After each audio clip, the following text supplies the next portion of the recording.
High protein low calories ಒಂದು ಸತಿನಾದರೂ ಮಕ್ಕಳಿಗೆ soya chunks ಕಟ್ಲೆಟ್ನ ಮಾಡಿಕೊಡ್ಬೇಕು. ತುಂಬ ಈಸಿಯಾಗಿ ಮಾಡ್ಬೋದು. ಈರುಳ್ಳಿ, ಹಸಿರುಮೆಣಸಿನ್ಕಾಯಿ ಹಾಗೆಯೇ ಕೊತ್ತಂಬರಿ ಸೊಪ್ಪನ್ನ ಹಾಕಿ ಈ ಥರ ಚಾಪರಲ್ಲಿ ಚಾಪ್ ಮಾಡ್ಕೋಬೇಕು.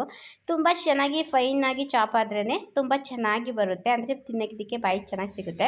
ಅದಕ್ಕೆ ಸ್ವಲ್ಪ ಕಡಲೆ ಹಿಟ್ಟನ್ನು ಹಾಕೋತಾ ಇದ್ದೀನಿ. ಹಾಗೆಯೇ ರುಚಿಗೆ ತಕ್ಕಷ್ಟು ಉಪ್ಪನ್ನು ಸೇರಿಸ್ಕೊತಾ ಇದ್ದೀನಿ. ಹಾಗೆಯೇ ಸ್ವಲ್ಪ ಗರಂ ಮಸಾಲನ ಹಾಕೋತಾ ಇದ್ದೀನಿ.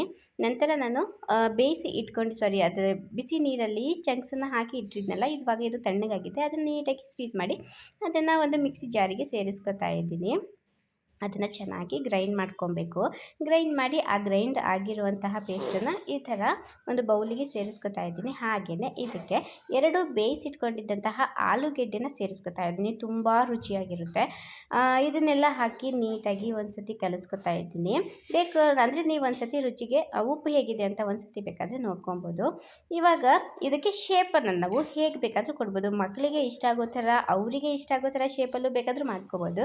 ಇಲ್ಲ ಅಂತಂದರೆ ಮಾಮೂಲಿ ರೌಂಡ್ಗೆ ಕೂಡ ಮಾಡ್ಕೋಬೋದು.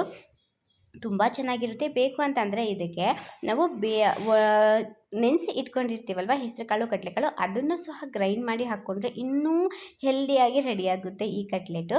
ನಂತರ ಒಂದು ಪ್ಯಾನ್ಗೆ ಸ್ವಲ್ಪ ಮೇಲ್ಗಡೆ ಎಣ್ಣೆ ಹಾಕಿ ಈ ಥರ ರೌಂಡ್ ಶೇಪಲ್ಲಿ ಕಟ್ಲೆಟ್ಗಳನ್ನು ಮಾಡಿ ಬೇಯಿಸ್ಕೊಳ್ಬೋದು. ಅಥವಾ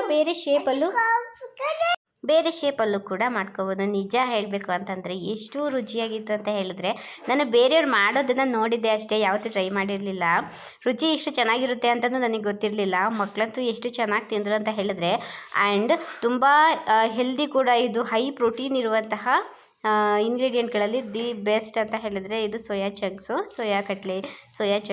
ಸೊ ಅದನ್ನು ಯೂಸ್ ಮಾಡಿಕೊಂಡು ಮಾಡಿದಂತೂ ಇನ್ನೂ ಅದ್ಭುತವಾಗಿ ಬಂದಿತ್ತು. ಇದಕ್ಕೆ ಪುದೀನ ಚಟ್ನಿ ತುಂಬ ಆದರೆ ತುಂಬ ಚೆನ್ನಾಗಿರುತ್ತೆ. ಬಟ್ ನಾನು ಪುದೀನ ಚಟ್ನಿ ಮಾಡಿರಲಿಲ್ಲ, ಟೊಮ್ಯಾಟೊ ಕೆಚಪ್ ಇತ್ತು ಅಂತ ಹೇಳಿಬಿಟ್ಟು ನಾವು ಅದರಲ್ಲೇ ತಿಂದ್ವಿ. ನಿಜ ಹೇಳಬೇಕು ಅಂತಂದರೆ ರುಚಿ ಅಂತೂ ತುಂಬಾ ಅದ್ಭುತವಾಗಿತ್ತು. ನೀವು ನನ್ನ ಚಾನಲ್ನ ಫಸ್ಟ್ ಟೈಮ್ ನೋಡ್ತಿದ್ರೆ ದಯವಿಟ್ಟು ಸಬ್ಸ್ಕ್ರೈಬ್ ಮಾಡ್ಕೊಳ್ಳಿ. ಈ ಥರ ಸೋಯಾ ಚಂಕ್ಸು ಮಕ್ಕಳಿಗೆ ಬ್ರೇಕ್ಫಾಸ್ಟ್ಗೆ ಅಥವಾ ಅವರಿಗೆ ಲಂಚ್ ಬಾಕ್ಸು, ಇಲ್ಲ ಅಂತಂದರೆ ಸ್ನ್ಯಾಕ್ಸಿಗೆ ಕೂಡ ಮಾಡ್ಬೋದು. ತುಂಬ ಅದ್ಭುತವಾಗಿರುತ್ತೆ, ಅಂದರೆ ತುಂಬ ಇಷ್ಟಪಟ್ಟು ತಿಂತಾರೆ. ದಯವಿಟ್ಟು ಸಬ್ಸ್ಕ್ರೈಬ್ ಮಾಡ್ಕೊಳ್ಳಿ, ಹಾಗೆಯೇ ಸಪೋರ್ಟ್ ಮಾಡಿ. ಈ ಥರ ಸೋಯಾ ಚಂಕ್ಸ್ ಕಟ್ಲೆಟ್ನ ಮನೆಯಲ್ಲಿ ಒಂದು ಸತಿನಾದರೂ ಟ್ರೈ ಮಾಡಿ. ಮಕ್ಕಳಂತೂ ತುಂಬ ಇಷ್ಟಪಟ್ಟು ತಿಂತಾರೆ. ದಯವಿಟ್ಟು ಸಬ್ಸ್ಕ್ರೈಬ್ ಮಾಡ್ಕೊಳ್ಳಿ, ಹಾಗೆಯೇ ಸಪೋರ್ಟ್ ಮಾಡಿ.